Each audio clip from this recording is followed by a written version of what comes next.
Hi, I'm Janice Switlo. This is part 2 of discussion on the new framework process of capitulation. And in my first part, which I encourage you to obviously listen to prior to this part, I emphasized the Crown duty of fairness. Again, repeating that the Crown must be consistent in how she, Her Majesty, how she deals with matters. So, for example, back in 1774, Thomas Jefferson reminded King George III of the same concept. And this is just prior to the American Revolution. British America, as he referred to it at the time. And that was, the reminder was made to the king, the crown at that time, to deal out to all equal and impartial right. That's another way of speaking about the crown duty of fairness.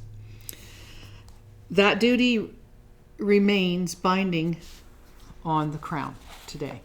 And as is trite to say, there was no revolution in Canada quite so obvious as what occurred in what has become the United States of America. Now, as part of that discussion at the time in 1774, Thomas Jefferson wrote up something that became known as his Bill of Rights. He spoke about the natural right of humans to, quote, depart from country in which chance, not choice, has placed them. Setting the stage to say, yes, we were born in Britain or where have you, but we have decided and chosen to come to this area, and what has been known as a rich man's revolution proceeded basically, as they put it, informed by concerns over money. Essentially, they did not want to pay their debts. Yes, there were tax issues and Boston Tea Party and such, but predominantly this was a revolution that was undertaken by wealthy men who were finding ways to not pay back their debts. Now, why am I bringing this up when I'm speaking about Indigenous nations in Canada? Well, because we have a similar thing underway.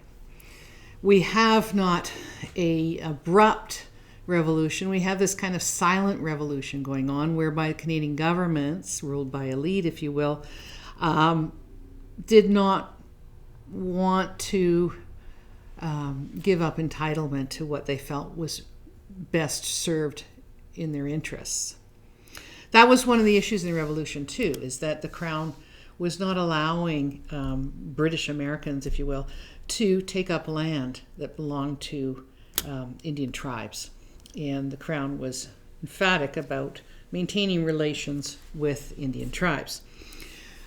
That binding commitment by the Crown continues to govern relations with Indigenous nations, as I call them now, and Indigenous nationals. But again, we have those who wish to make money from lands and resources that still belong to Indigenous nations. And so we have this effort through this framework approach to try to coerce and manipulate Indigenous nationals into saying, well, they never did own it. They never did have it. And even if there were treaties, they were, as the courts, the domestic courts say, just something unique and kind of different. They're not really treaties. Well, that's not true. None of that's true. And then the more difficult areas, when you have lawyers, for example, of Indigenous communities who say, well, it's all gone anyhow. We gave up a long time ago. This is our only choice to do these kinds of deals. Well, I say to you and clearly, please don't believe that. The fact of the matter is that what can be done has never even begun to be attempted. Indigenous nationals were precluded from having legal advice. We're taught how to lobby. We're taught how to behave as domestic ethnic minorities. And now you have lobby groups like the Assembly of First Nations, dominated by numbers coming out of British Columbia. In fact, all of these major initiatives come out of British Columbia. And if you look historically, British Columbia was the ones that said, no, we don't feel we have to do a treaty with these subhumans, and we're not going to. And history will show that federal government in the past attempted to inform British Columbia in particular that that's not right. That's not how this must proceed. And they basically said, well, what are you going to do about it? And so now, however, you have the federal government going along with the British Columbia approach to let's deal with them this way. So I remind you that the tricks, the manipulations that took place to encourage people to go down this path, it's not the only path. Again, under the Crown duty of fairness, treaties remain the legal, responsible path. Complying with treaties, ensuring that, for example, who can actually take up land for development purposes. The fact remains that throughout Canada, there have been takings up by companies which are not Her Majesty's subjects, they are not Her Majesty's agents, they are not Crown corporations. None of those have been legal taking up. So the economic responsibility of Canadian governments lies to enforcing treaties, not trying to replace them. But again, it's a rich man's revolution. Unfortunately now, however, with involving the chiefs, an Indian framework, I should have mentioned, the implementation agreement is signed in BC, for example, by the Indian Act Chief Councillor, as well as by a hereditary chief. Now, I was responsible for putting on the public record for the first time in the lawful public record through a British Columbia Utilities Commission hearing that the authorities are actually held by hereditary chiefs in certain areas on the West Coast and elsewhere. So now you have these individuals who, for the most part, are led to believe that they're being recognized, that their nations are being respected. I do not believe, for the most part, these individuals understand what they're signing. And I know for a fact they're not getting proper, fully independent and fully informed advice before signing these matters. Why? Because of this. Under Indigenous law, you cannot give away your land. You're supposed to protect it for future generations. Hereditary chiefs who are signing off, and there are a lot of fake hereditary chiefs out there now, because keep in mind a lot of these people were actually killed to remove their authorities. So there's a lot of houses now trying to stand up and find who their real hereditary chiefs are. It's another issue for another day that we'll discuss. But the fact is that under Indigenous law, you cannot do those things. So now you actually have an interesting concept. You have a dual revolution going on, very silent, if you will. You have individuals from within Indigenous nations purporting to represent that they're not nations, that their laws don't exist. For example, everything follows with who owns the land.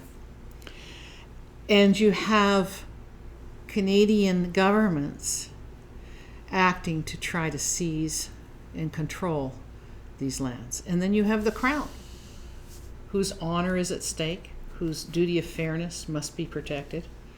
And this isn't of concern just to Indigenous nationals. This is of concern to all Canadians. Because the fact of the matter is that our Constitution, in terms of Canada, is constantly under attack.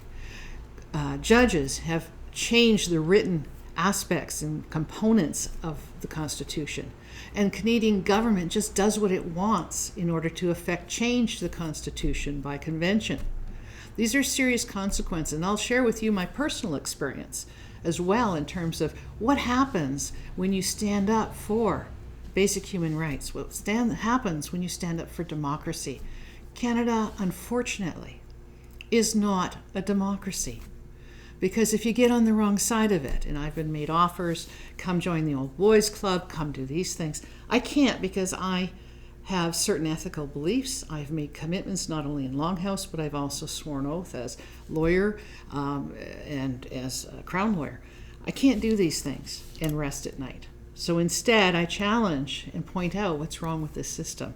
And as a result, what Canada can do to individuals who don't accept the offers to be part of